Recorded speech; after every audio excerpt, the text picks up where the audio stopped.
Raz, dva. Dobre?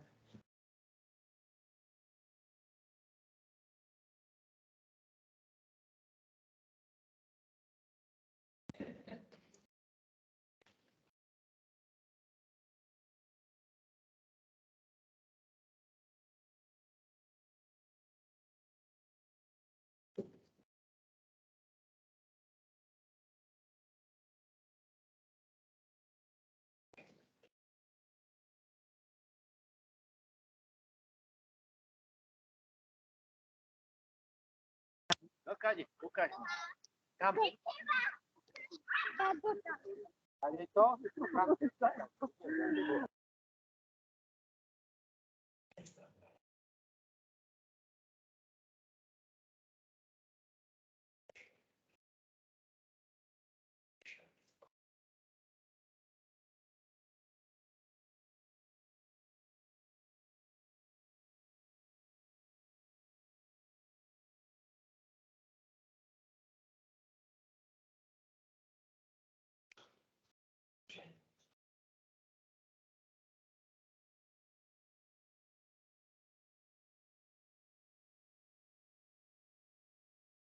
No, takže my sme, ja srdečne vítam.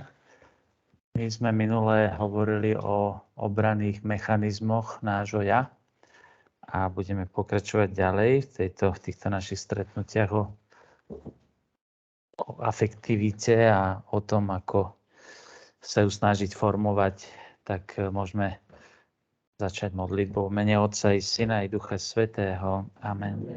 Zdravás Mária, milosti plná, Pán s Tebou, požehnaná si medzi ženami a požehnaný je plod života Tvojho Ježiš. Svätá Mária, Matka Božia,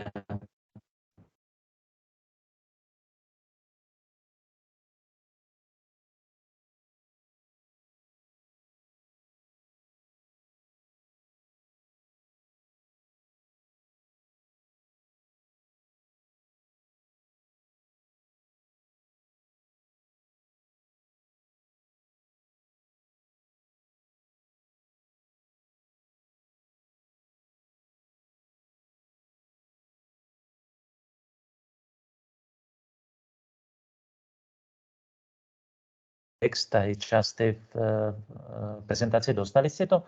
Ak by náhodou niekto nedostal, ja vás prosím, aby ste z času na čas sa pozreli aj do spamu, lebo žiaľ tieto spoločné e-maily, aj teraz sme mali pri tej návšteve 7 kostolov, sa to stalo, že mnohí si to potom nájdú v spamoch, lebo oni keď je hromadný e-mail, oni to niekedy vyhodnotia ako otravovací e-mail, takže radšej si to treba sem tam skontrolovať.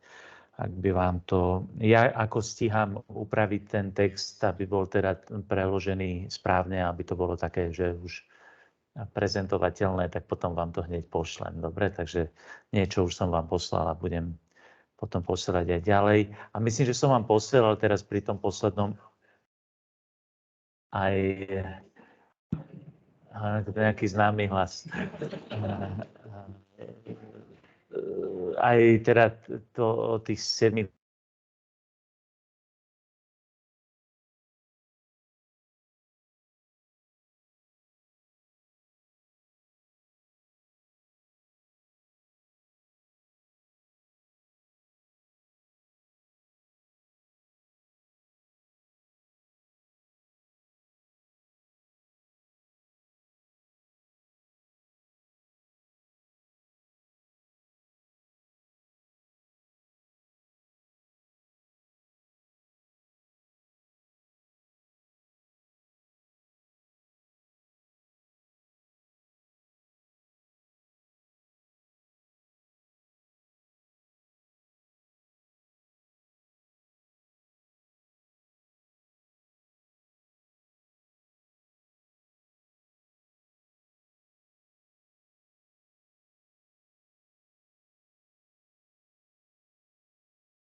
temperament. to je dané geneticky. To je prvý taký komponent, ktorý tvorí osobnosť človeka.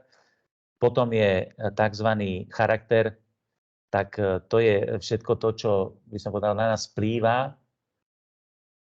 Rodinné prostredie, spoločnosť, kultúra, história, historické povedomie.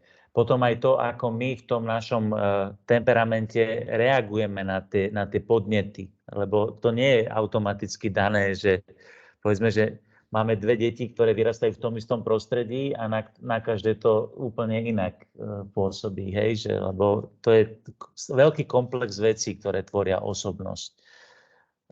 No a tak sa vlastne potom vytvára tá osobnosť a povedali sme, že samozrejme osobnosť nesmieme zabudnúť na veľmi dôležitý, teda ten rozmer tej slobody, že my v tom našom slobodnom reagovaní a vysporiadávaní sa s konkrétnymi životnými situáciami, to je ten životný príbeh, dneska sa to tak hovorí, teda to sú tie biografické vplyvy, pravda, toho, čo prežijeme. A to je zase neopakovateľné. To je proste séria udalostí, ktoré sa dejú a ktoré nás formujú ako osobnosť. No a naposledy my sme si povedali tých Big Five, teda to sú tie osobnostné črty. Sme pýtvali, jak tú žabu, pravda, tú osobnosť, že ako sa to môže prejavovať. A potom sme hovorili, že naše vnútro a náš vonkajšok teda reaguje nejakým spôsobom a aby sme nadviazali, bude vonkajší ten locus kontroly, teda všetko interpretujem tak, že to, čo ma formuje, že sú tí zvonku, ktorí to spôsobili. Áno? Urobil mi to ten a ten, dejú sa mi zlé veci. Alebo potom sú také typy osobnostné, ktoré vnímajú to skôr znútra. To znamená, ja som si to spôsobil, ja som zle zareagoval, ja som urobil dobre a tak ďalej. Čiže vidia ako keby, že to, čo sa... No, alebo dávam dôraz. No, niekedy je to tak, že beriem aj jedno, aj druhé, ale beriem nejaký dôraz, že v tom mojom vnímaní, ako to vnímam, že čo ma ovplyvňuje. No a potom sme povedali, že existujú obranné mechanizmy nášho ja, psychologické, podobne ako pri tele máme reflexy, áno, ktoré sú neuvedomelé. Vám doktor skúša reflexy, či vám fungujú, tak jednoducho, keď sa načiahnem, tak inštinktívne robíme nejakým spôsobom bránime, alebo teplo, cítim veľké teplo, popálim sa, tak odtiahnem ruku automaticky. Tak existujú samozrejme aj reflexy naše vnútorné, ale niekedy sú to skutočne veľmi komplexné mechanizmy, ktoré bez toho, aby sme si to my nejakým spôsobom uvedomili, to sa spustí celý proces vecí, že reagujeme na nejakú, povedzme, na nejakú citovú, že máme nejakú citovú odozvu, ktorú nevieme zvládnuť, napríklad veľa bolesti, tak potom nejakým spôsobom to človek sa spustí ten obranný mechanizmus. My sme vzhľadom na to, že to sú skôr psychiatrické, teda psychoanalytické veci, ktoré sú skôr veľmi odborné a ktoré ktoré potrebujú odborníci, ktorí pomáhajú ľuďom, aby sme o tom vedeli, že to funguje. Ešte trošku popracujem na tých prekladoch, lebo musím to zladiť s terminológiou, ktorá sa používa u nás v psychiatrii a psychológii. Takže keď to bude mať, tak potom vám to ešte teda pošlem. Dali sme niekoľko príkladov teda toho, že akým spôsobom sa človek môže vysporiadavať. No poviem vám napríklad taký extrémny príklad, ktorý sa teda medzi týmito spomína a myslím, že je to disociácia. Ak to správne teda interpretujem, ak nie, ak nás počúva nejaký psychológ, tak nech ma potom opraví, môžete mi napísať, lebo ja som nie odborník na toto, ale z praxe sa stretávam s mnohými vecami a potom neskôr zistím, že však oni sú už vlastne popísané. Tak môže byť napríklad, že keď nejaká osoba sa stretne s nejakou traumatickou situáciou, veľmi bolestivou, tak má tendenciu prenášať, by som povedal, niektoré emócie, ktoré prežíva, ktoré nevie uniesť, tak ich projektuje do inej osoby. Disociuje ich vlastne, že ich rozptýli, lebo sám to není schopný uniesť. A tak začnem vám rozprávať, že tá osoba prežila to a to a tak a tak a toto cíti a tak trpí. Ale ona vlastne nehovorí o inej osobe, ona v skutočnosti hovorí sama o sebe. V niektorých extrémnych prípadoch to môže byť až tak, že tá osoba ani nejestvuje. On si ju jednoducho vymyslí.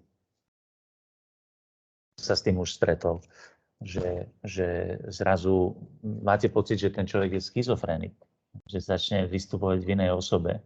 A nie je to tak. To nemusí byť vyslovene, že je psychiatrický problém, lebo schizofrénia tá má svoj pôvod v konkrétnej neuronováhe v mozgu a teda to spôsobuje, že človek nevie rozlišovať, proste sa začne identifikovať s dvomi osobami alebo teda má a potom môže mať, viete, čo je schizofrénia, no. Ale toto je taký problém, že ten človek to je vlastne obranný mechanizmus, lebo on by neuniesol niektoré emócie a tak sa presunie ich na inú osobu. To je obranný mechanizmus. Človek, ktorý nevie o tom, že to také niečo existuje, môže zostať hodne prekvapený. A pritom je to vlastne úplne prirodzený reflex. To máte niečo podobné, ako takéto reflexy máme, že bežne aj nemusia byť patologické, môžu byť také, že všetky sú patologické, ale teda nie nejak vážne, že sú bežnejšie, tak povedzme, že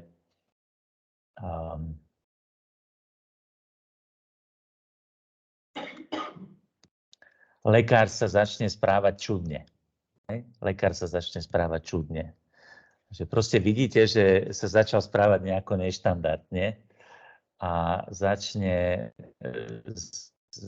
robiť veci, ktoré sú, by som povedal, až nepochopiteľné. A môže to byť čisto obranný mechanizmus toho, že ten lekár si uvedomil, že spravil chybu a teraz začne robiť sériu chýb, pretože ten obranný mechanizmus spôsobuje to, že on nechce, aby to vyšlo najavo. A tak v tom obrannom mechanizme zrazu začne sériu zlých rozhodnutí. Jednoducho, ale mu to diktuje obranný mechanizmus vnútorný, ktorý nechce, aby vyšlo najavo, že spravil chybu. Lebo by ho to mohlo stať atestáciu, alebo ja neviem čo. Hej. Sa spustí celá séria vecí a to ovplyvňuje úplne jeho správanie. On si to možno ani hneď neuvedomí, ale jednoducho takto začne robiť. Takýchto vecí máme bežne, robíme strašne veľa. Hej. Takže to sú tie obranné mechanizmy. Je to zaujímavé, jak naše vnútro, tak ako sa inštinktívne bráni voči nejakému fyzickému zlu, tak sa inštinktívne bráni pred emocionálnym zlom. My sme povedali, že čo je emocionálne zlo pre nás, no my rozlišujeme, nie sú dobré a zlé emócie, sú príjemné a nepríjemné. Príjemné vyhľadávame a nepríjemné nás odpudzujú a utekáme pred nimi. Takže na emocionálnej úrovni je príjemné dobré a nepríjemné zlé. Ale my vieme, že to tak v skutočnosti nie je. To je len na úrovni emócií tak. Lebo nie všetky nepríjemné emócie znamenajú zlo. Ja keď mám napríklad strach pred niečím, to je nepríjemná emócia, pred ktorou unikám, takže inštinktívne budem utekať pred niečím, ale rozumom môžem zistiť, že to v skutočnosti zlo nie je a môžem presvedčiť svoje emócie, nemôžem ich presvedčiť, aby sa prestali báť, ale môžem presvedčiť samého seba, že je to dobré a napriek tomu, že sa bojím, tak to urobím. Čiže čelím tomu. Ak by som takýto dôvod nemal a budem nútený čeliť niečomu, čoho sa bojím, tak si vytváram traumatický zážitok, ktorý ma hlboko zraňuje.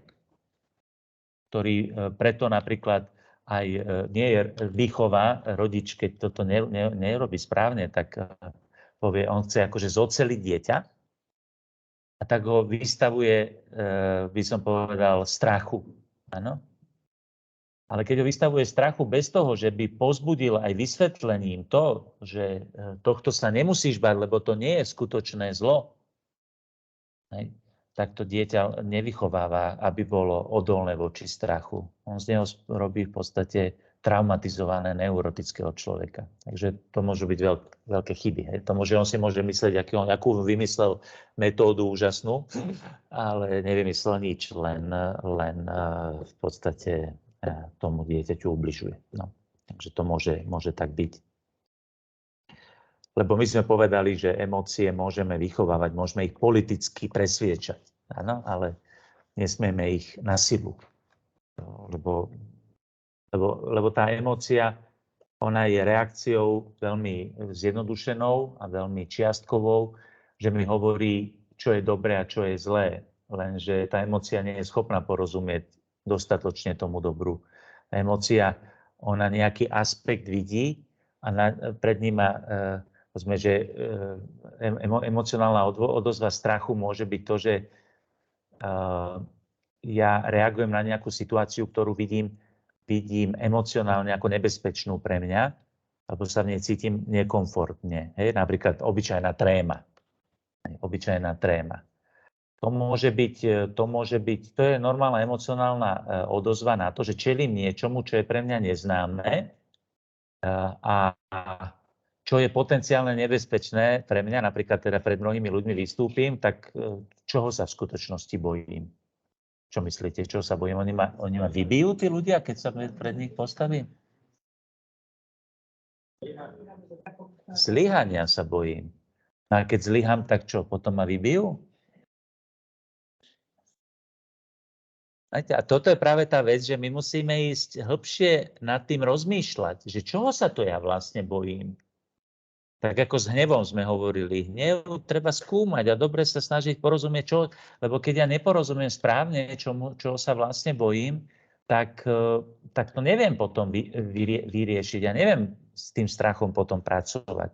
Hej.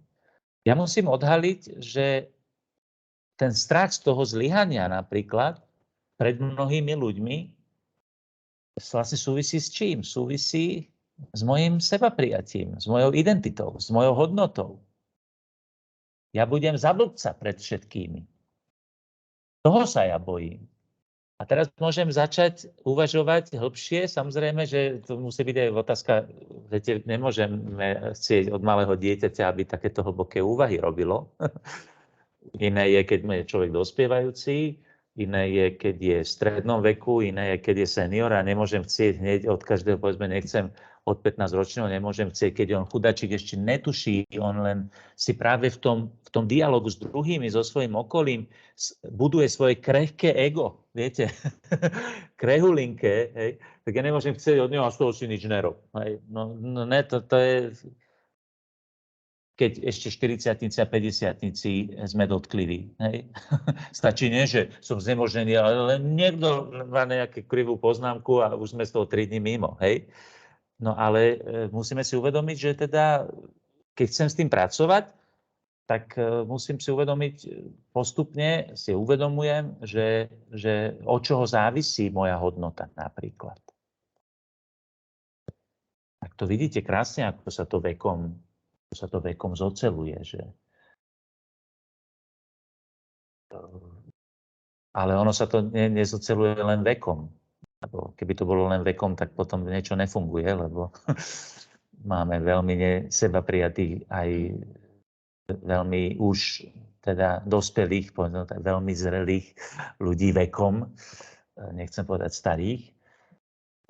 Tak čím to je? No je to ale aj tým, že my vlastne aj to sme začali, že afektívna zrelosť závisí od lásky.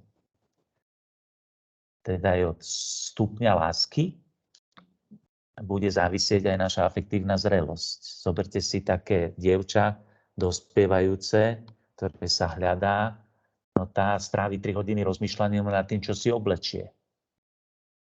Mamička, ktorá vychovala 5 detí, tak tu nerozhádže už ani neviem čo. Nie to ešte, že by riešila, že čo si oblečia, čo si o nej kamarátky budú myslieť. Lebo tam už je úplne iná zrelosť, tam je iný stupeň lásky, toho všetkého. Viete, že Takže samozrejme od tohto súvisí. No a tak vlastne spontánne potom prejdeme k posudzovaniu zrelosti. Lebo to s tou osobnosťou vlastne, lebo my niekedy povieme, že to je osobnosť. Viete, niekedy máme, teraz napríklad zomrela veľká osobnosť včera. Európskej a najmä talianskej politiky, áno? Silvio, áno? Il grande Silvio Berlusconi. Tak je to osobnosť. Je to veľká osobnosť, ktorá 30 rokov ovplyvňuje taliansku politiku a kultúru. To je osobnosť. Ale môžeme potom hovoriť o zrelosti osobnosti. Tam už by asi nebol taký jednoznačný súhlas.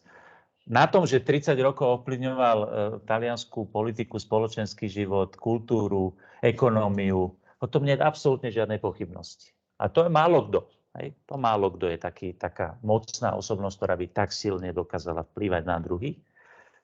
O jej zrelosti by sme mohli, pravda, aj pochybovať. Hej? Takže preto budeme hodnotiť nie veľkosť osobnosti, ale budeme hodnotiť zrelosť osobnosti. Samozrejme, u niekoho by sme mohli povedať, že je veľká osobnosť, lebo je zrelá osobnosť. Ale každý má osobnosť nejakú. A teda môžeme posudzovať potom jej zrelosť. Ešte k tomu doteraz povedaného, veľmi jeden odstavec by som doplnil, že posledná úvaha, kým prejdeme k ďalšej kapitole o zrelosti, videli sme, a ešte aj to rozvedieme, že osobnosť je výsledkom množstva genetických, výchovných, biografických vplyvov. Tie majú nepochybne dôležité dôsledky na to, aký sme, ako sa cítime, ako sa vzťahujeme k iným, ale nikoho neodsudzujú na nešťastný alebo nevhodný život. Máme tu tohto chlapca s tou pišťalkou, snaží sa zahrať niečo na osobnosti. Tá pišťalka je ako obraz osobnosti. Aj tak vychádzajú z toho aj sem tam aj dobré tóny, sem tam falošné. A tá pišťalka má nejaké vlastnosti, má nejakú kvalitu, má nejakú farbu zvuku. To sú všetky tie z temperamentu dané vlastnosti alebo danosti, alebo potom tie povahové, charakterové. Ale to ešte neznamená, že z tohto všetkého nemôže a on má nejaké dýchové schopnosti a tak, a to neznamená, že on svojim úsilím sa nemôže na tú pišťalku naučiť hrať. Nemôžeme si myslieť, že niekto sa tak narodil, že má dobrú povahu. Nie, také neexistuje. Nerodia sa dobré osobnosti. Nerodia sa. My sa nimi stávame. Je strašne veľa vecí, ktoré to sťažujú, je veľa vecí, ktoré to podporujú, ale v konečnom dôsledku, a to je strašne dôležité, sme povedali, že okolo 95% sme podmienení všetkým možným charakterom, temperamentom, tou osobnosťou, návykmi. Sme ovplyvnení aj svojimi vlastnými neresťami a všetkým. Podvedomím 5% na nás vplýva ten by som povedal, to je tá naša slobodná vôľa, naše rozhodnutie. Predstavte si, že 5% stačí na to, aby sme my boli schopní z týchto všetkých daností urobiť orchestrálnu skladbu, kde budú zladené všetky tie naše vlastnosti do zrelej osobnosti.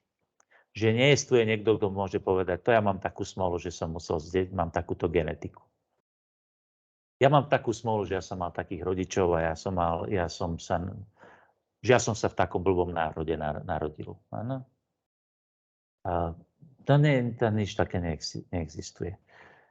Jednoducho, každý jeden je strojcom svojho života a teda môžeme povedať, že sme podmienení, ale nie determinovaní. Determinovaný znamená predurčený. My sme podmienení mnohými vecami, ale máme slobodu na to, aby sme seba určili. Na to sme tú slobodu dostali. Pozor, sloboda nie je cieľ života. My sme v našej dobe veľmi citliví na slobodu. Sloboda, už tuším, každý hollywoodský film sa skončí s volaním freedom. To máme ako najdôležitejšie. Za to bojujeme, za to všetky sviatky štátne sú boj za slobodu a tak. Sloboda je strašne dôležitá vec. Ale sloboda je prostriedok. Sloboda je prostriedok na to, aby sme dozreli v láske. A skutočná sloboda je zrelosť v láske. To je naplnená sloboda. Preto ju môžeme aj nazvať, že je aj cieľom. Ale v skutočnosti je to už tak, aby som povedal, že uskutočnená sloboda, naplnená sloboda je dokonalosť v láske, svetosť. To je cieľ nášho života. Sloboda sama o sebe nie. Jedine Božia sloboda je cieľom, lebo Božia sloboda je dokonalá láska. Áno, to je dokonalá láska. My sme nedokonalá láska, podmienená, a v tom uskutočňovaní lásky sa vlastne naplňa aj naša osobnosť. Môžeme si za príklad zobrať život svätej Jozefíny Bakity, ktorú v ranom detstve uniesli rodičom, niekoľkokrát predali a dokonca vydali na silu. Všetci jej páni s ňou zle zaobchádzali. Oslobodil ju taliansky diplomat. Až napokon našla Božiu lásku a vstúpila do rádu dcér milosrdenstva. Máme aj jej relikviu u nás v Petržalke. Keď ju jej predstavení povzbudili, aby vyrozprávala svoj príbeh, lebo vedeli, že poslúži na poučenie mnohých ľudí, z poslušnosti súhlasila, ale nemohla ho vyrozprávať bez toho, aby neprelievala množstvo slz. Napriek všetkému tomu, čím bola podmienená a čo by ju malo predurčiť na jednu, by som povedal, že ľudskú trosku, napriek tomu všetkému bola šťastná počas tých 50 rokov svojho života zasvetenou službe Bohu a množstvu ľudí, ktorí ju v nárečí láskavo nazývali Matka Moreta, lebo bola tmavá. Nie sme otrokmi svojich génov ani svojej minulosti, máme možnosť zmeniť svoju budúcnosť tým, že zmeníme seba. Spoliehame sa aj na Božiu lásku a najmä na Božiu lásku, ktorá dokáže zahodiť aj tie najhlbšie rány. A na transformujúcu moc Ducha Svätého, ktorý je schopný teda aj napriek všetkým tejto našej krehkosti. A veľmi pekne to vyjadril svätý Pavol. Myslím, že cirkev to veľmi silne v týchto rokoch objavuje a pápež František povedal, že chce, aby aj synoda o synodalite mala ako centrálnu tému zraniteľnosť cirkvi a zraniteľnosť každého jedného z nás. Na to krehko. Svätý Pavol to vyjadril tými slovami. My nesieme poklad, to je poklad svetosti, ktorý sme dostali v krste, v hlinených nádobách. A tá hlinená nádoba, to je tá naša osobnosť. A keď otvoríme evanjelium, tak zistíme, že ona je plne integrovaná, tá krehkosť. Preto čítajme to evanjelium do dôsledkov, so všetkým. Neprehliadajme aj túto krehkosť, aj apoštolov. Aj pády, aj zapretia, aj zlyhania. To všetko tam je. To všetko tam je. Aj ten temperament každého jedného z nich.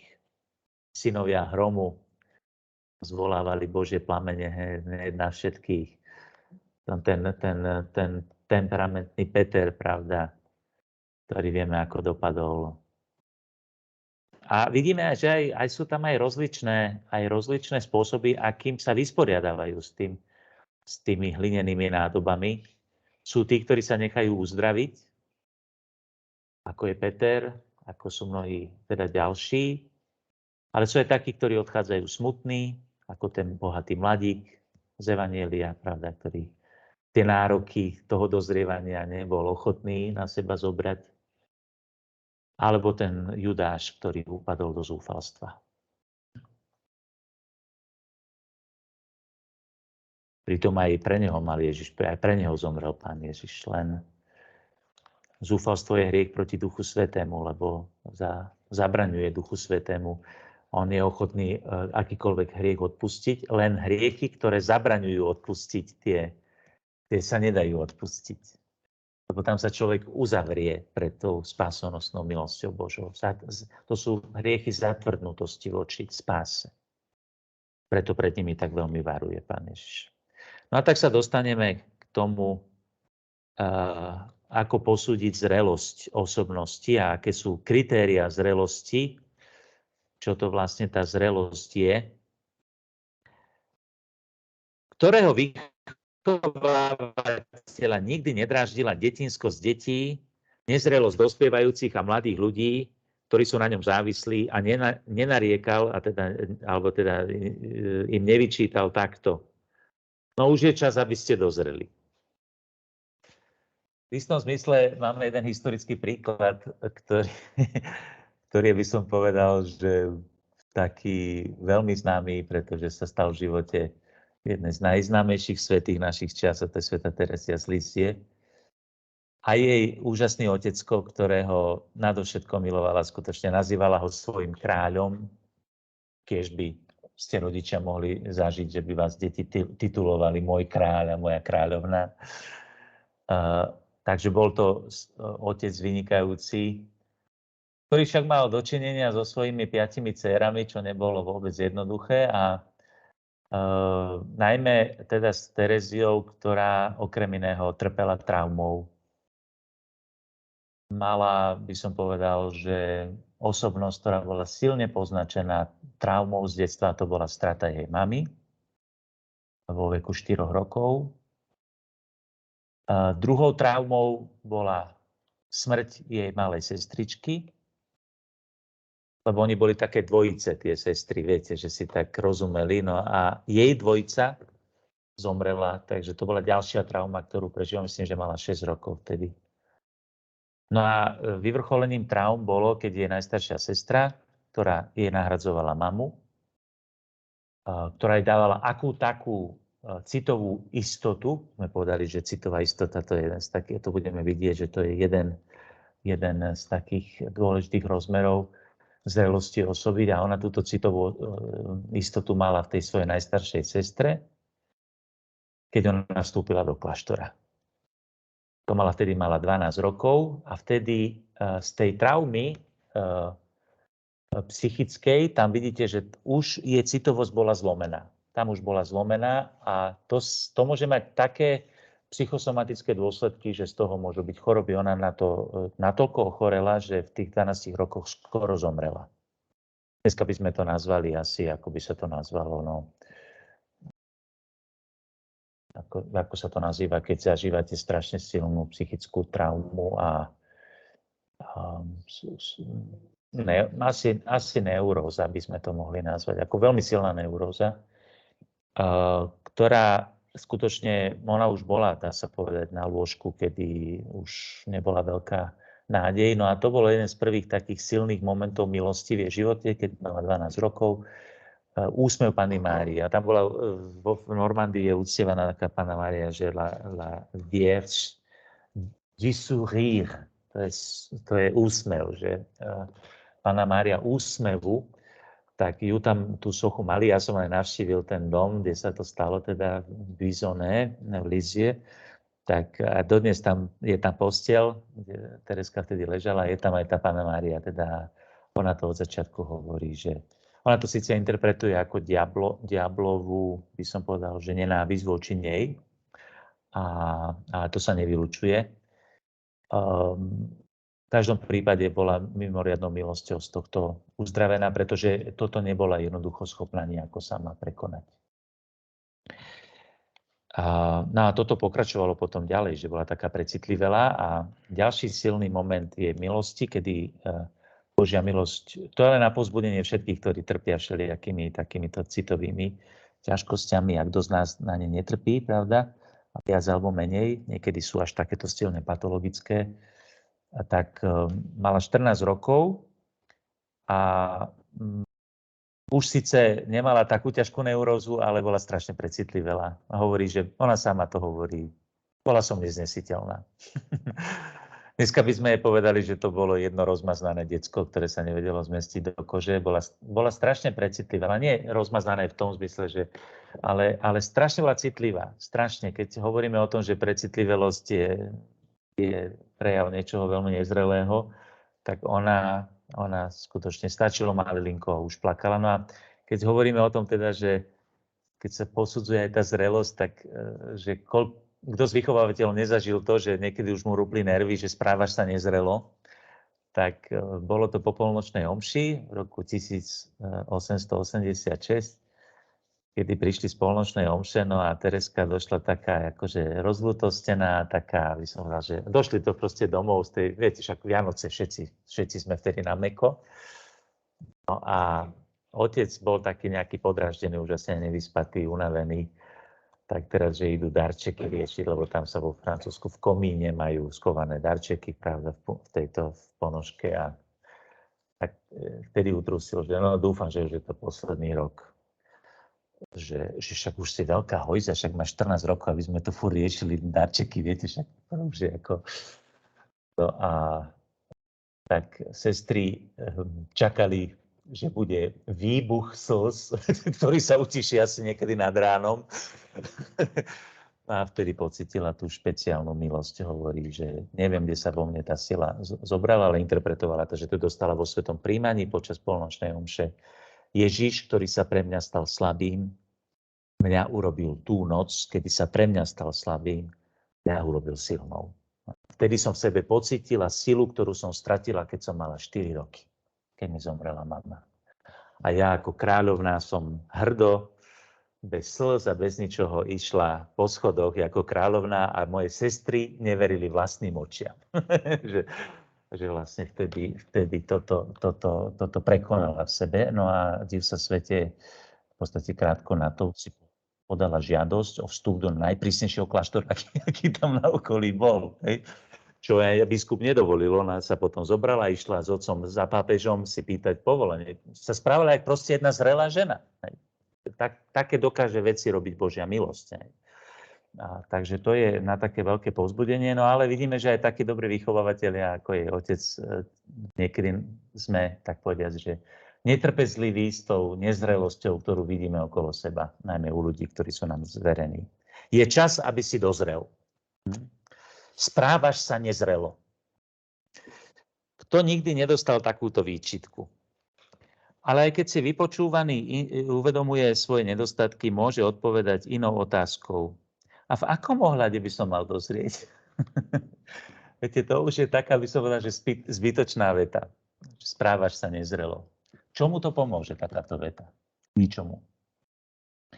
Už minimálne, že v čom by som mal dozrieť a ako? Ako sme videli v predchádzajúcej kapitole, je oveľa ľahšie zlepšiť sa, keď sa nám ponúknú konkrétne a merateľné ciele. To je veľmi dôležité aj pri výchove. Možno by som mal takúto kapitolu začať ponukou definície zrelosti, ale narážame na rovnaký problém ako pri pojme osobnosť. Rôzne pokusy sú viac či menej uspokojivé, ale nedokážu obsiahnuť celé bohatstvo tohto pojmu. Raz som čítal myšlienku, ktorá by nám mohla pomôcť. Zrelosť by spočívala v tom, že by sme dali v situácii správny tón bez toho, aby sme sa roztriasli. Nie je to definícia, ale obraz toho, ako sa zrelosť odráža v správaní človeka, ako dobre naladený nástroj harmonicky zasahuje v správnom okamihu do symfónie, začlenený do celku a bez trhania. Keď sa vrátime k tomuto, tak to ani nie je, že o tom, že si pamätám raz, ešte keď som bol teda mladý, tak ešte som bol, myslím, stredoškolák, tak som robil v jaskyni Driny u nás v Smoleniciach, som robil sprievodcu a mali sme tam takú partiu a on sa takým kamošov a boli sme tam takí dvaja, že sme veľmi radi hrali na gitaru, tak aj on si doniesol gitaru a tak, a keď sme mali akurát voľno, že som akurát nemal vstup, tak sme hrali na tej gitare, no a sa tam samozrejme pritrafili aj tí turisti a tak, a sa zastavili sem tam a tak. A my sme už mali, teda už dvaja sme boli takí zohratí a my sme mali také, že improvizácie, viete, že jeden začal nejakú melódiu alebo nejaké akordy a ten druhý do toho potom takže improvizoval. Takže to už boli také, že nepripravené a také tie, aké jazzmeni hrajú, viete, že... No a prišlo také dievčatko a s otvorenými ústami pozeralo na nás niekoľko minút a čakalo, až kým sme neskončili, nie? A pozeralo a potom prišlo a hovorí, že Ujo, a jedna nota ti tam chýbala.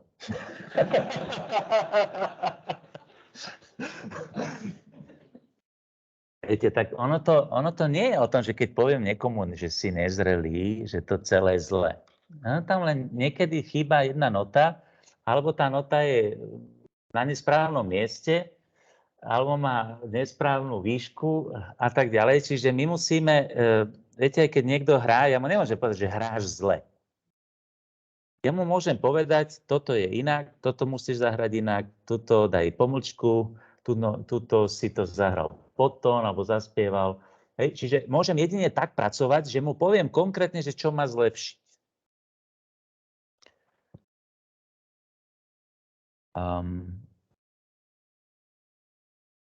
Teda to je ten obraz toho, ako sa zrelosť odráža v správaní človeka, ako dobre naladený nástroj harmonicky zasahuje v správnom okamihu do symfónie, začlenením do celku a bez trhania. Tam, kde to má, všetko má byť tam, kde má byť. A ten, ktorý to hrá celé rozladené, on môže zahrať všetky noty, každá je na nesprávnom mieste. V tabuľke 3 sme predtým zhrnuli niektoré charakteristiky zrelého človeka, ktoré budú rozpracované v tejto kapitole. Na druhej strane, a to je pri úlohe výchovy dôležité, zrelosť je celoživotný proces. Preto je ťažké nájsť zrelého človeka. Vo všeobecnosti sa budeme musieť uspokojiť s ľuďmi, ktorí sú dostatočne zrelí na niektoré úlohy, ktoré majú plniť. Napríklad zrelosť potrebná na zodpovedné zamestnanie, minimálna zrelosť potrebná na vstup do manželstva. Keby do manželstva vstupovali osobnosti, tak sa pýtam, na čo im je to manželstvo. Lebo to manželstvo je na to, aby sme dozrievali. Ale zase máme častokrát vyhlásené manželstvá za neplatné, pretože sa zistí, že tí, ktorí do ňoho vstupovali, v tom momente, keď do ňoho vstupovali, nemali ani minimálnu zrelosť potrebnú na to, ktorá je potrebná na to, aby bolo možné vstúpiť do manželstva. Napríklad neboli schopní zobrať na seba takýto záväzok. Lebo mali tak mizernú tú zrelosť.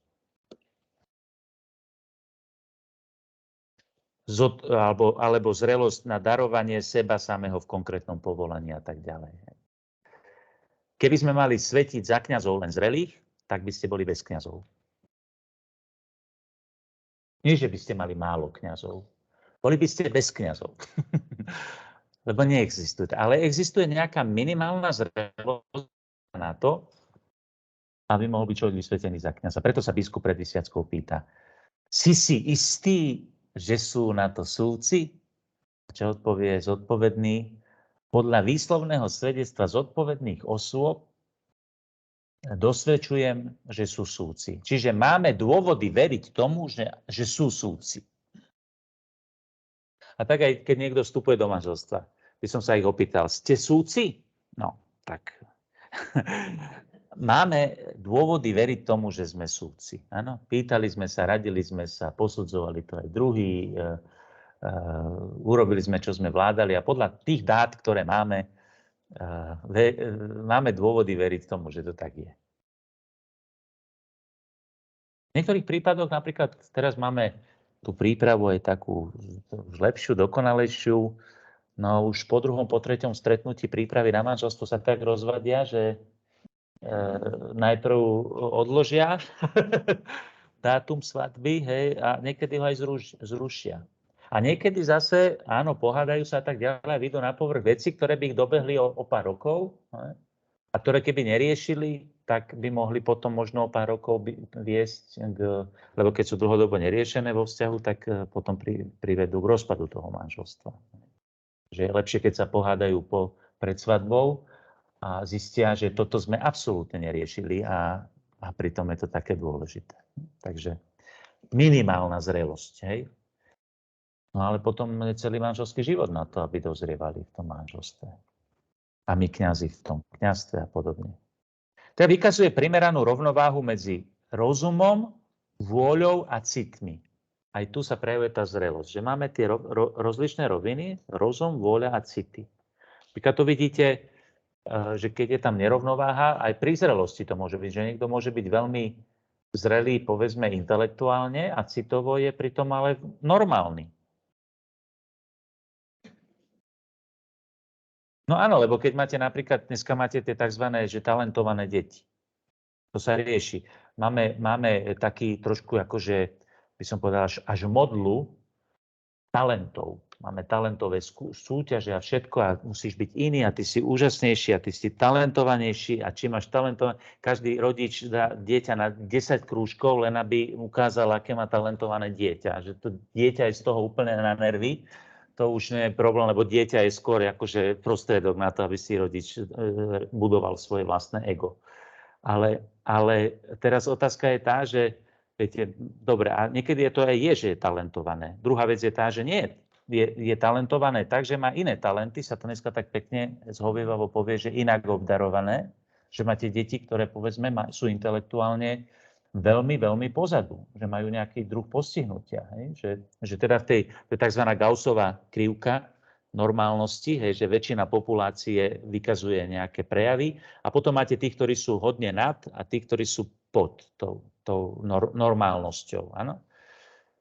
Ale to nie je, že to, čo je bežné. No a teraz častokrát býva veľký problém, že tí rodičia napríklad tiež zase, ktorí majú dieťa, ktoré vykazuje potrebu špeciálnej starostlivosti, tak oni za každú cenu ho chcú mať v normálnej škole. Čo tomu dieťaťu ubližuje, pretože ono by to všetko zvládlo, keby malo iný prístup. A zase rodič urobí tú istú chybu. No, samozrejme, zase dať dieťa do to, ktoré je povedzme talentované. Ja si pamätám, keď sme mali špeciálnu pedagogiku ešte tu v Bratislave, pred 25 rokmi nám profesor hovoril, že viete, tak postarané, ako máme postarané o postihnuté deti, má málo ktorá krajina. Ale takmer nikde, tak by som povedal, ale sme zase krajina, kde že je málo krajín, ktorých je tak málo postarané o talentované deti. Pretože aj oni potrebujú špeciálny prístup. Lebo to nejde len o to, že ja dám dieťa do nejakej triedy alebo do nejakej školy, kde sa mu budú primerane venovať. Ale ono, povedzme, ono je po rozumovej stránke tak, že už môže robiť pomaly na strednej škole už môže robiť vysokú školu, áno. Ale po citovej stránke je úplne normálny. A to je nerovnováha. To je nerovnováha, lebo po rozumovej stránke je veľmi zrelý a veľmi dopredu a po citovej, a niekedy nielen, že je normálne, niekedy môže byť ešte aj pozadu po citovej stránke, čo u tých inteligentných aj býva. Napríklad autizmus, a to je zložitejšie, lebo to nie je len, to je aj teda choroba, ale teda tam máte to, že oni sú častokrát autistické deti, majú úžasnú inteligenciu, častokrát veľmi vysoko nadpriemernú, nevždy, ale častokrát. No ale napríklad po citovej stránke, najmä čo sa týka sociálnej interakcie, tam absolútne sú není schopní ani na úrovni štvoročného dieťaťa, hej, že správnej interakcie. Tam je ich problém, to je tá nerovnováha. To sa musí potom vyrovnávať nejakým spôsobom. No a mám skúsenosť teda častokrát aj u veľmi intelektuálne nadaných ľudí, že si svoje vytrpia, pretože to prináša nerovnováhy, neprirodzené nerovnováhy. Viete, tomu dieťaťu napríklad, keď nikto nevysvetlí, že prečo tí okolo neho sú takí sprostí, oni mu to nevysvetlia, nikto mu to nevysvetlí. On to nechápe. Čo on má robiť, keď on má 150 IQ? A tí ostatní majú v podstate, si zoberte, že nadpriemerná inteligencia je 120. A keď on má 150, tak on sa cíti v podstate pri všetkých ostatných nadpriemerne inteligentných sa cíti tak, ako bežný, priemerne inteligentný človek pri debilnom dieťati. Tam je IQ taký asi rozdiel. Hej? A to nikto neberie do úvahy. Ani on sám to neberie do úvahy, lebo mu to nikto nevysvetlí, že prečo to tak je. Aké to prináša ťažkosti, aké to prináša nerovnováhy. Hej? Takže preto zrelosť súvisí aj s tým, že aby boli v správnej rovnováhe, primeranej rovnováhe rozum, vôľa a city. Hej? A to treba brať do úvahy. Zrelosť je empatická voči ľuďom vo svojom okolí. Má zdravé vzťahy s rovesníkmi bez toho, aby sa oddávala závislosti alebo sa ju snažila u iných vyvolať. Budeme o chvíľočku vidieť, že tým spôsobom sa to prejavuje. Rozhodne, ale s rešpektom obhajuje svoje názory a záujmy. Zrelá osobnosť. To sa tomu povie, že asertívna. Môže byť prejav nezrelosti aj to, že to je človek, ktorý ústavične plní želania svojho okolia. Sa niečo opýtate, ako všetko dobre zvláda, všetky úlohy dobre zvláda, len sa ho neopýtate, aký má názor. Nie je asi veľká zrelosť osobnosti, keď niekto žije v manželstve a v podstate o všetkom rozhoduje len jeden. Sú to aj vtipy všelijaké, ne? Že... Dobrý, tak dáme si ešte jedno pivečko. Sedia v krčmene a manžel hovorí, Maruško, co myslíš, dám si ešte jedno? Že vie sa prispôsobiť rôznym situáciám. Zrelá osobnosť. Nenechá sa strhnúť náhlivosťou, keď čelí naliehavým úlohám. Ani do nekonečna neodkladá tie, ktoré môžu počkať.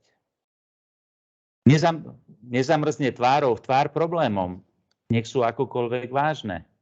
Je aktívny pri riešení svojich ťažkostí. Je zodpovedný. Prikladá veciam náležitú dôležitosť bez toho, aby ich zveličoval alebo minimalizoval. Aj charakteristiky zrelého človeka, tak by sme to mohli povedať. Psychická zrelosť je v prvom rade podmienená biologickou zrelosťou, najmä mozgovou zrelosťou. To je strašne dôležitá vec, lebo na takúto... Prepáčte, asi na vás trošku posvietim.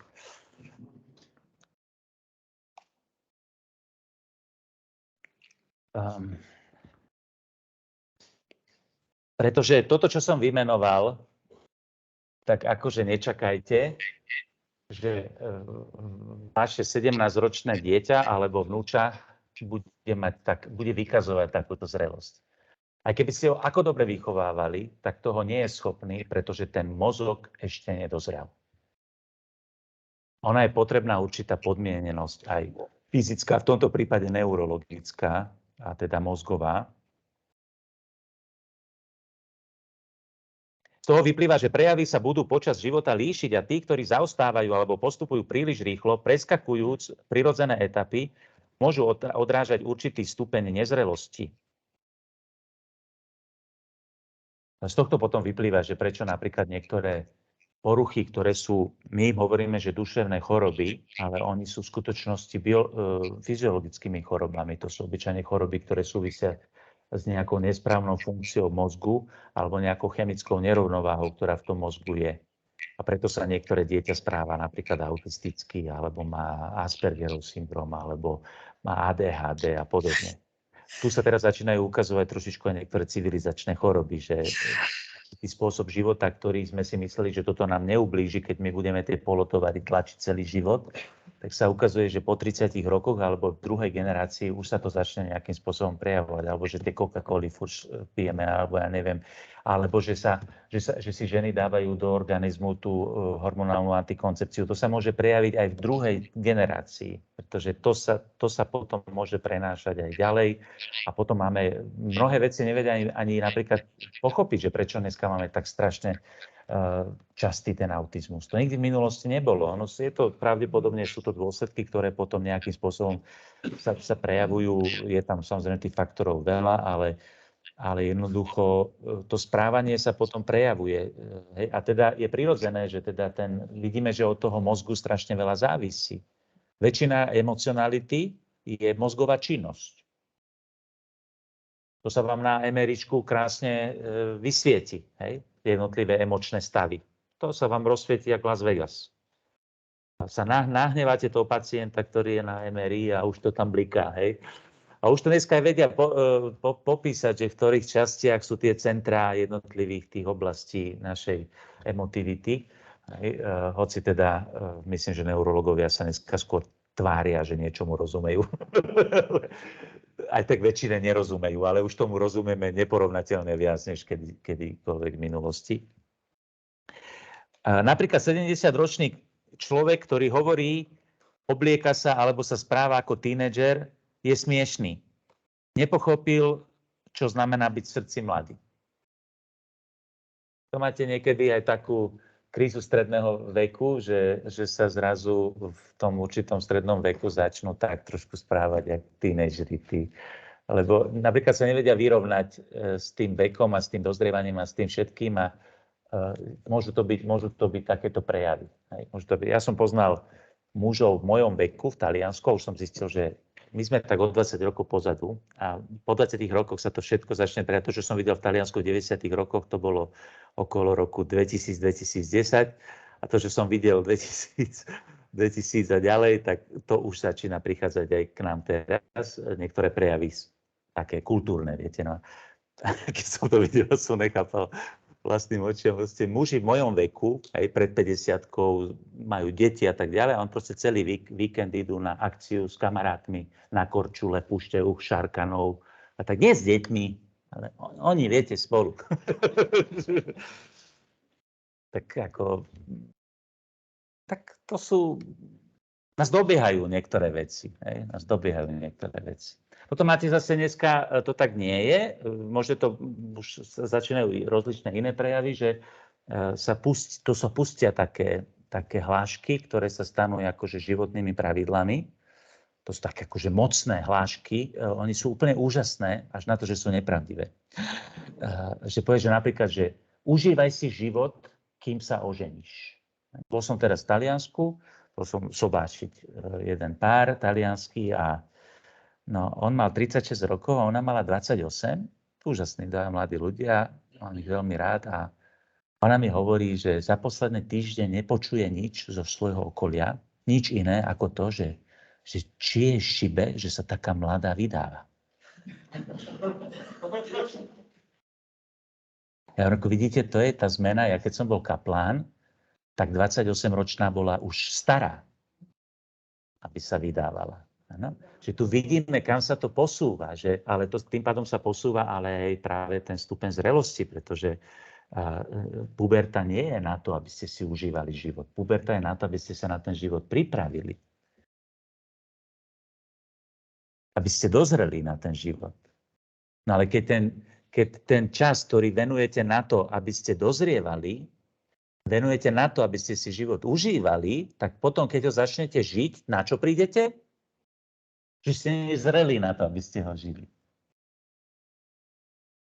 No len je dosť náročné 40-ke, 50-ke dobiehať to, čo mal človek dozrievať, keď mal 17. Alebo 20. To je rozdiel. Už aj keď z ničeho, nie, že sa to nedá, dá sa to, len ja to tak hovorím, že keď ste mladí, tak máte váš charakter a všetko, osobnosť, to je jak plastelína, ktorá je veľmi mäkká. Ona je veľmi tvárniteľná. Ale ako roky idú, tak ona postupne tvrdne. Že potom je menej vláčna. V 30-ke už 40-ke, 50-ke, no a v 60-ke zlomilo sa to. A už je to o to ťažšie. Áno, takže v tom je ten rozdiel. Takže tá zrelosť, samozrejme, alebo opačným extrémom by bolo hyperzrelé dieťa, ktoré sa cíti dobre s dospelými, ale nevie komunikovať s deťmi svojho veku. Zrelosť je teda relatívny pojem a najlepší spôsob, ako ju posúdiť, je porovnať subjekt s tým, čo sa očakáva od niekoho v jeho veku. Tieto myšlienky rozvedieme v časti o životnom cykle. A hovorím, je niekedy veľký problém, keď máte to dieťa, ktoré je v niečom nejakým spôsobom popredu a ono potom... Rodičia si myslia, že to tak je v poriadku a že sa môžu k nemu správať tak, ako keby ono už... Lebo ono, povedzme, intelektuálne, rozumovo vykazuje zrelosť o 2, o 3 ročníky, niekedy aj viac vyššie. No ale to potom, keď sa to preskočí, tak to dobehne. Ja sa s tým napríklad aj v tomto prípade pomerne často stretávam, že to zanechá. Talentované deti sú tiež postihnuté deti. Len na druhú stranu. Mne sa to páčilo videl jedného gitaristu, najrýchlejší gitarista na svete. A keď som nechcel veriť vlastným očam, lebo ono to bolo tak, že keby začal hneď hrať, tak ani neviete, ako rýchlo hrá. Len on vlastne zahral tie stupnice, postupne zvyšoval tú rýchlosť, až do tej extrémnej rýchlosti. Ukazoval mi to jeden španielský gitarista, ale teda on je vynikajúci teda gitarista, profesionál a on mi to ukazoval a hovorím, to je možné, on je postihnutý. No to je určitá, viete, to je určité postihnutie neurologické, lebo za normálnych okolností toto človek nedokáže. To sa proste, to popiera neurológiu. V tejto kapitole by sme teda skôr ako k teoretizovaní tohto pojmu chceli hovoriť o znakoch zrelosti, to je o tom, čo nás nutí povedať, tento človek je veľmi zrelý, alebo tento je veľmi nezrelý. Alebo je bez toho veľmi. To nám umožní vymedziť prípadné nedostatky a primerane rásť a pomáhať iným. Čiže aj rozlišovať, v čom je nezrelý. Lebo človek môže byť napríklad v niektorých oblastiach zrelší a v iných menej zrelý. Použijeme návrh amerického psychológa Gordona Allporta, ktorý zomrel v roku 1967, ktorý bol profesorom na Harvarde a je považovaný za jedného z otcov psychológie osobnosti. Je zvláštne, že sa ani neodvažuje uviesť presnú definíciu, pretože ju považuje za plnú mnohých dôsledkov, dokonca aj etických. A v jednom zo svojich posledných diel s názvom Psychológia osobnosti ponúka 6 kritérií, ktoré môžu slúžiť ako pomôcka na posúdenie seba samého. Toto je on. Ktoré nás vedú pri hodnotení seba samých a tých, ktorí sú od nás závislí. Popíšeme jednotlivé kritéria a poskytneme niekoľko praktických usmernení, ktoré môžu poslúžiť pri úlohe výchovy najmä mladých ľudí, ale aj dospelých. Tak v prvom rade je to identita, to máme ako nulu, k tomu sa ešte vrátime. No a potom začína rozšírenie pocitu vlastného ja, srdečný vzťah s inými, emocionálna alebo citová istota, niekedy sa tomu dneska hovorí aj seba prijatie, reálne vnímanie, schopnosti a odhodlanie. Napríklad máte ako typické, dobre, však budeme to potom, len to vymenujem zatiaľ. Sebaobjektivizácia, teda seba pochopenie a zmysel pre humor. V angličtine to nazývajú insight. Že človek sa, tak povediac, že dokáže sa na seba pozerať ako keby zvonku. Prečo sa to volá, že insight, že ja sa pozerám do svojho vnútra, ale ako keby pozorovateľ samého seba. Toto napríklad malé dieťa nemá šancu. Lebo dieťa je tak ponorené v tom vnímaní seba a všetkého, že ono nevie, ani nevie pomenovať, čo sa v ňom deje. Ono plače, opýtate sa ho, že prečo plačeš, ono nevie. Zrelá osobnosť, ona vie popísať svoje pocity, vie sa v nich vyznať, vie, prečo sa to deje a tak ďalej. A potom zjednocujúce chápanie života. Typické pre mladého človeka je napríklad obrovská zmetenosť. Lebo je tak strašne veľa rozličných aspektov života, že oni sú z toho úplne mimo, nevedia, že ako by to spolu mohlo súvisieť. Tak zrelá osobnosť, tá už by som povedal, všetkému dáva práve miesto. Hej? Že to zrazu, všetko to dostáva zmysel. No a tak sa dostávame vlastne k nultému kritériu. Začneme ním a to je identita. Urobíme takú odbočku, pretože nejde o jedno zo 6 Allportových kritérií, ale o charakteristiku, ktorú podobne ako mnohé iné autori spomína na rôznych miestach a ktorá je nevyhnutným predpokladom. Prvou a najzákladnejšou charakteristikou zrelej osobnosti je vedieť, kto som. mať os X, Y, Z, do ktorej má možno zaradiť. Nemluvňa nevie, kto je. Nemá vedomie seba samého. To je zaujímavé, že máme jedného moderného filozofa, ktorý začal takto, že filozofia sa musí, že keďže filozofia a vôbec myslenie je plné pochybností,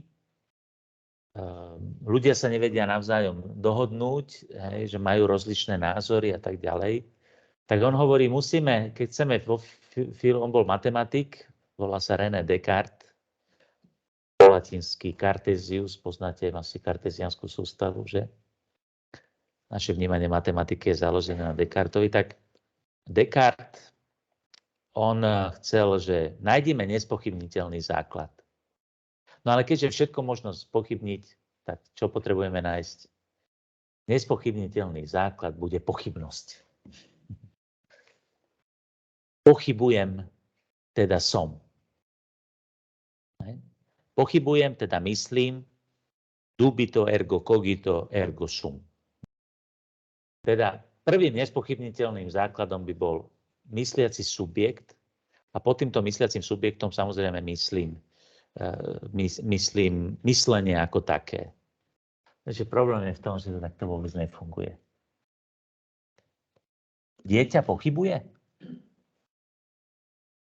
Viete, koľko to trvá, kým začne pochybovať?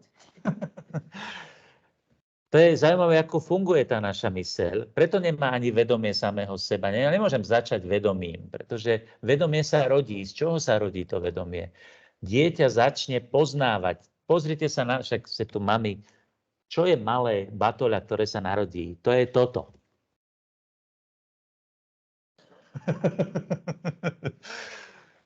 To je proste nevedomé malé stvorenie, ktoré vyhúkané príde do tohto sveta a ktoré jak špongy a takto Aristoteles hovorí, že vnímanie je začiatok. Vnímanie. Človek je zvedavý. No, keďže ono je slepé, to dieťa, ono vidí len na 10 cm, tak sa snaží niečo zbadať a zbadá mamu. To je prvé, čo vníma. Ono nevie, že kto je on. Ono prvé vníma mamu, potom začne vnímať dlho potom otca a potom všetko ostatné začne vnímať. Až keď má 2-3 roky, začne byť nadšené z toho, že okrem toho, že prvé, čo si začne uvedomovať, je, že je. Svet je. Tu sú veci, ktoré sú. To je. Teda áno, dáva áno svetu, ktoré poznáva. A potom objaví, že tu je aj nie je. To poznáte na tých deťoch, ne? Okolo 2 rokov to väčšinou mávajú, že ne. Aká je polievočka? Dobrčka? Ne. Na všetko hovorí ne. A mama je z toho hotová, lebo nevie, čo sa deje s dieťaťom, ono ma nemá radu, alebo ne. Ne, ono je očarené, tým nie. Lebo doteraz bolo len áno. Všetkému robilo áno, lebo bolo očarené realitou. Potom je nie. Až potom príde pochybnosť. Potom sa pýta, prečo? Pýta sa na príčiny. Potom dlho. A viete, kedy začne si uvedomovať samé seba? Na prahu puberty. Tam začne hľadať, kto som. A začne interagovať, hľadá, uvedomuje si, že to zistí od druhých a preto potrebuje partie, priateľstva a tak ďalej. Čiže, viete, to sa strašne dlho prebúdza. A je to prvá najzákladnejšia charakteristika zrelej osobnosti. Preto nemôžem chcieť od dieťa, aby bolo zrelé. Nemôže, nemá šancu. A rozvíja sa postupne. Svoje ja spoznávame v obraze, ktorý vidí v zrkadle. Je smiešné vidieť dieťa, ako sa háda s vlastným obrazom. Vidíte to niekedy na zvieratách. Však zvieratá sa správajú ako malé deti. Som videl niektoré zvieratá, medveď v lese zbadal tento veľké zrkadlo, viete. Zbadal tam druhú veľkú medveďa, takého maca jak on. Si neuvedom, viete, on nemá vedomie samého seba. Ako by mohol mať? Potom v mene sa nejakým spôsobom spoznávame, hej? Dieťa začne vnímať, hej? Najprv aj o sebe hovorí v tretej osobe. Vine tu aj dospelí, tak hovoril. Vine tu ví. Priezvisku, potom sa identifikujem s tou rodinou. Ako dieťa otca a matky. My máme rovnaké priezvisko, lebo ja patrím k rodičom.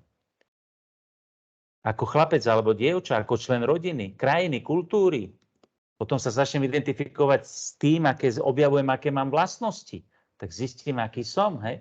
Keď sa opýtate, kto si, no tak to sú zaujímavé odpovede. Že my sa presne identifikujeme takto. Identifikujem sa so svojím menom, identifikujem sa so svojím priezviskom, so svojou krajinou, so svojím zamestnaním. Kto si? A som inžinier. Už viem, kto je? A ja viem len, čo robí, ako pracuje. Ja som Slovák. Ale kto si? To dlho trvá. Hej? Čiže tá identita, to je to seba poznanie, čo sme hovorili, že v tých Delfách a v tom vešteckom chráme, pravda, gnóty se a v tom, spoznaj sám seba. To tvorí jadro, na ktorom možno budovať stabilnú osobnosť. Môže byť, máme to koniec koncov v Evanjeliu zakotvené. Pán Ježiš stavia na prirodzenosti. My sme povedali, že milosť predpokladá prirodzenosť. Miluj blížneho. Z identity to vychádza. Ja môžem sa otvárať k inej identite a milovať ju, tak sa naučím prijímať a milovať vlastnú identitu. Tak jedna z prvých vecí, prvý dar, ktorý musíme prijať z Božích rúk, a to nie je automatické.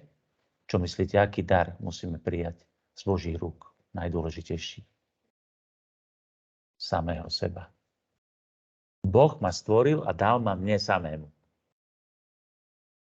Jeden z najväčších teológov 20. storočia, Romano Guardini, napísal takú útlu knižočku. Prijať samého seba. Mladým ľuďom to dávam ako prvú literatúru, keď za mnou prídu. To je taký prvý rozmer nejakého dozrievania osobnosti. Prijať sám seba. Z Božích rúk sa musím prijať. Ja sa musím od Boha naučiť, aký vzťah mám mať sám k sebe. Ja sa musím od Boha naučiť, kto vlastne som. A učím sa to samozrejme aj od svojich rodičov, učím sa to vo svojom okolí. Jednoducho veľa vecí je, ktoré mi pomáhajú učiť sa, kto som. Aj v tom dospievaní, aj v tej puberte, s tými kamarátmi, tam zistujem. Lebo oni mi niečo povedia o mne, ako ma vnímajú a tak ďalej. A preto je to také dôležité. A preto sú aj takí citliví na to. Preto sme takí precitliveli na to, čo o nás druhí si myslia. Lebo my svoje ja a svoju hodnotu a svoju identitu budujeme aj na tom, čo si o nás myslia druhí. Čím je zrelšia osobnosť, tak tým viac má vedomie vlastnej identity a tým je odolnejšia voči tomu, čo si o ňom domyslí. To je tiež jeden z prejav takej zrelej osobnosti, že len tak ľahko nevykýve, niekto niečo povie. Na druhej strane, ak táto identita chýba, dieťa začína s deficitom. To neznamená, že nebude schopné dosiahnuť cieľ šťastného, úspešného života, ale že bude musieť doháňať stratené pozície. Takýto citový deficit, ktorý je hneď od začiatku, to si vám niektorí ľudia nesú skutočne celý život. Ťažkosti, ktoré zvyčajne majú deti, ktoré sú adoptované alebo vyrastajú v neštrukturovaných rodinách, sú dobre známe. Problém nespočíva vždy len v opustení alebo v nedostatku náklonnosti, ale často siaha ešte hlbšie. Vedieť, kto som, a súčasťou toho je vedieť, kto sú moji rodičia, aká je moja história, ktorá sa začala ešte pred mojim narodením, takzvaná osobná predhistória.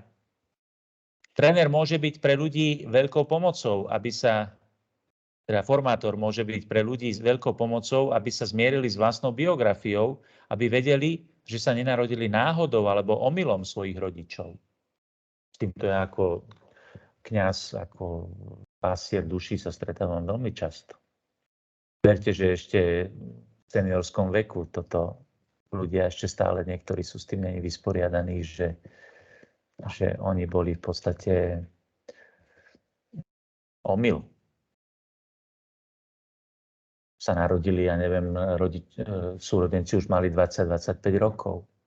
S nimi už sa nerátalo. To si neviete predstaviť, aké to deficity prináša takéto veci. Nehľadiac na to, že stretol aj s tým, že len sa tak utrúsilo pri rodinnej debate, hej, že no, že áno, že toto bolo sme plánovali jedno, druhé, tretie, no teba sme už neplánovali. A to nie je, že to ten rodič myslel zle, že teda že sme ťa neprijali, ale už len to vedomie, že ma neplánovali, som sa prihodil, ja som v podstate omyl. Teraz mi hovorila jedna mamička, že teda v takom dobrom, hej, že teda majú dieťa, práve dneska sa narodilo. A teraz viete, že môže, jaká milá nehoda sa vám stala. Viete, že, a to nemyslí ten človek zle, ale úplne zle to povie. To je nehoda, že dieťa sa narodí, alebo tak, viete, ale pritom, viete, rozumieme tomu, že dobre, že už sa s tým niekedy neráta, že majú, povedzme, niekoľko detí a teraz, ale môže toto prinášať obrovské citové deficity, takéto veci. Hej?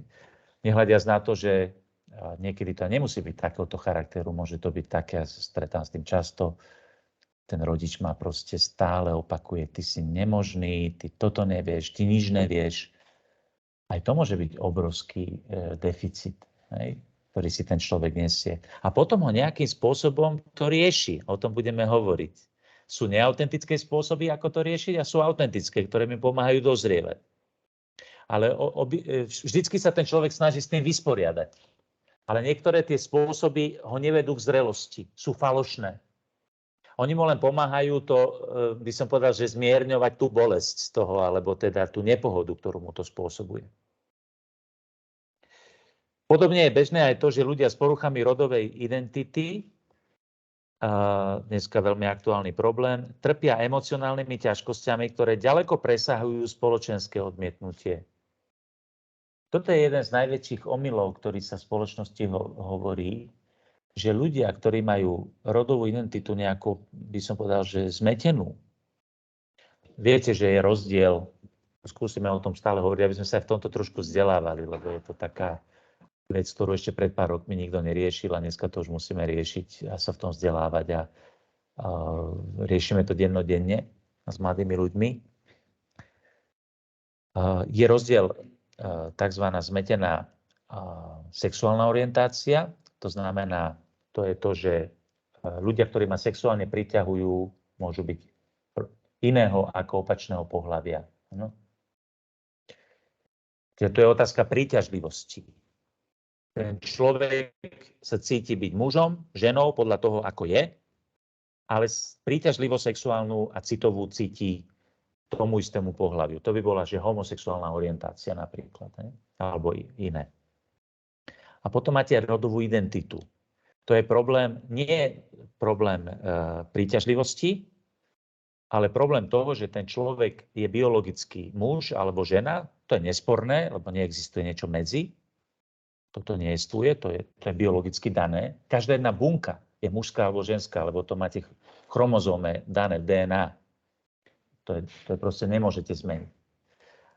Ale on sa cíti nekomfortne v tom, že on sa necíti byť, jeho emocionalita nie je v súlade s jeho biologickým rodom. A tu sa vlastne hovorí, že vlastne nikto nepochybuje o tom, že títo ľudia prežívajú traumy. Ano, preto potrebujú Pride pochody a neviem čo, lebo oni cítia obrovskú nepohodu. Samozrejme, že cítia nepohodu. Problém je v tom, že tie ideológie hovoria, že prameňom tej nepohody je to, že ich spoločnosť nepríjma. A teda vyriešením ich problémov bude to, keď ich spoločnosť začne akceptovať. Ale to není pravda. A zase máme už na to aj dôkazy, že to tak je.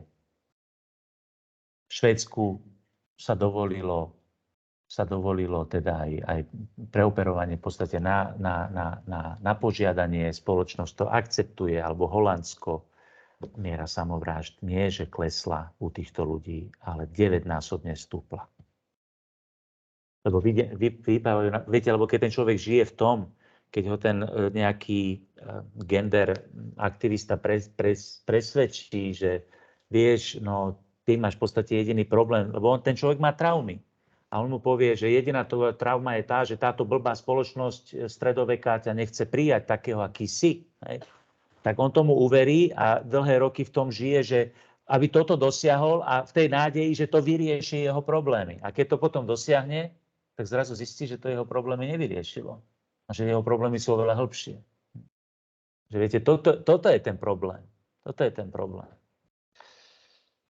Hlavný problém spočíva v tom, že nemajú jasno v tom, čím sú, mužom alebo ženou, alebo vnímajú disociáciu medzi svojim telom, pohlavím, s ktorým sa cítia byť identifikovaní svojou sociálnou rolou a tak ďalej. Ide o zložitú a sociálne citlivú problematiku a preto by sa mala riešiť do hĺbky. Preto sa teraz obmedzíme len na citovanie z bohatej bibliografie, ktorá sa ňou primerane zaoberá z hľadiska vedy i kresťanskej antropológie. Ja vám to potom teda pošlem, no tu aj uvádza.